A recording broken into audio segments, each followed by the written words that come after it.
कहीं जाना हो या कुछ नया करना हो, नींद कैसे गायब हो जाती है ये तो पता ही नहीं चलता। हमें जाना था अपने घर, इसलिए बिना अलार्म की मैं उठ गई थी आज 4:30 बजे। उठते ही सबसे पहले मैंने रख दिए थे आलू बॉईल करने के लिए। कि थोड़े देर बाद ही दर्शन हो गए थे सूर्य की किरणें और चिड़ियों की चहचहाट के बीच में आने लगी थी कुछ आवाजें, लेफ्ट राइट लेफ्ट करके। ये थे हमारे अग्निवीर। मेरी बालकनी से ये नज़ारे तो डेली देखने को मिल ही जाते हैं। इन लोगों को इतना मेहनती और जुझारू देखने के बाद मैं भी सीधे आ गई थी अपने किचन में और करने लग गई थी रास्ते के खाने की तैयारी। रास्ते के खाने में मैं बनाने वाली थी चावल की पूड़ियाँ और आटे की पूड़ी, पहाड़ी आलू के गुटके और चने फ्राई। चावल की पूड़ी मैं बनाने जा रही थी फर्स्ट टाइम, और सच बताऊं दोस्तों ये बहुत ज़्यादा टेस्टी हुई थी। वैसे मैंने 2 तरीके की पूड़ियाँ बनाई थी, पर मैंने खाई सिर्फ चावल की आटे की पूड़ी। यहाँ फौजी साहब भी उठ गए थे और करने लग गए थे छोटी मोटी पैकिंग ये, क्योंकि ऑलमोस्ट पैकिंग तो हम लोगों ने एक दिन पहले ही कर ली थी। चाहे कितनी भी पैकिंग कर लो, पर लास्ट टाइम कुछ ना कुछ रह ही जाता है। हमारे साथ तो ये होता ही रहता है। यहाँ मेरे दोनों आटे भी हो गए थे तैयार और जल्दी से मैंने बना ली थी पूड़ियाँ। इसके बाद मैंने बना लिए थे आलू के गुटके। ब्रेकफास्ट बनाने और करने के बाद हम तीनों हो गए थे तैयार और चल दिए थे बस स्टॉप में। वैसे तो हमने सोचा था हम 8 बजे ही निकल जाएंगे, बट निकलते निकलते पूरे बज गए थे। इसके बाद हमको मिल गई थी अपनी बस। हमें तो बस से ही ट्रैवल करना ज़्यादा अच्छा लगता है।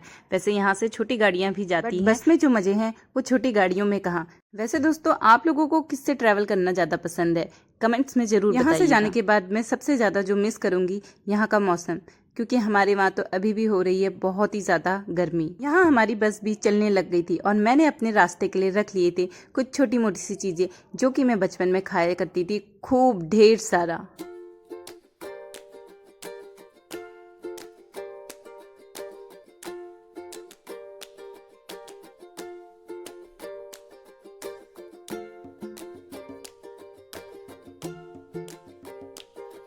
पहाड़ों में ट्रैवल करने में एक प्रॉब्लम तो ज़रूर आती है, वो है वॉमिटिंग की, और मुझे ऐसा लगता है ये प्रॉब्लम सिर्फ पहाड़ियों को ही आती है। इतने में हमारी बस पहुंच गई थी कैंची धाम। यहाँ तो अभी बिल्कुल भी भीड़ नहीं है, पर दोस्तों जब भी हम यहाँ से आते जाते हैं यहाँ पे हमेशा इतनी लंबी लाइन लगी रहती है। इन दुकानों के सामने भी लोग खड़े होकर लाइनों में दर्शन के लिए इंतज़ार करते हैं नीम करोली बाबा का। भीड़ ना होने का कारण शायद हो रही बरसात भी हो सकता है, क्योंकि इस साल तो इतनी बारिश हुई है और इतनी ज़्यादा आपदाएं आई हैं, शायद ही कोई पहाड़ों में आए। यहाँ बस में बैठे बैठे हमने भी कर लिए थे दूर से नीम करोली बाबा के दर्शन।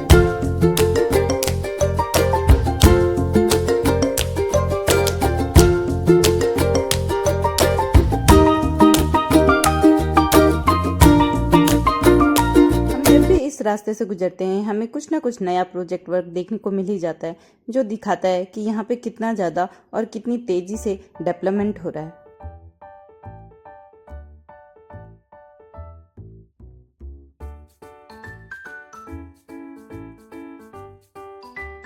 गाड़ी जैसे जैसे आगे चलती जा रही थी मेरी हालत तो उतनी ही खराब होती जा रही थी, और मेरा बेटा भी चुपचाप बैठा हुआ था। उसने हमें बिल्कुल भी गाड़ी में परेशान नहीं किया। दिल को सुकून और आंखों को आराम तो तब मिला जब ये महिलाएं दिखी मुझे नाचती हुई, वो भी दीवारों में, क्योंकि फाइनली आ गया था हमारा डेस्टिनेशन। ये है काठगोदाम। आखिरी तक तो हम तीनों की हालत हो चुकी थी बहुत ही ज्यादा खस्ता, और फाइनली हम पहुंच गए थे काठगोदाम में, जहां हम लोग सैनिक विश्राम घर में करने वाले थे रेस्ट। हम पहुंच गए थे करीब 2 बजे और हमारी ट्रेन थी रात के 9:30 बजे। तब तक हम लोग रुकने वाले थे इसी जगह पे। इस रूम की बुकिंग तो फौजी साहब ने एक दिन पहले ही कर ली थी। ये है सैनिक विश्राम घर, वो भी काठगोदाम में। यहाँ पे डिफेंस और डिफेंस फैमिली कर सकती हैं स्टे। थोड़ी देर आराम करने के बाद हमने भी सोच लिया था हम भी जाएंगे हल्द्वानी मार्केटिंग करने। तो दोस्तों ये तो है वो रूम जो हमें अलॉट हुआ था, जहाँ पे बेसिक नीड से रिलेटेड सारी फैसिलिटीज प्रोवाइड की जाती है, और ये था वो एरिया। अगर व्लॉग पसंद आया हो तो प्लीज़ इसे शेयर और सब्सक्राइब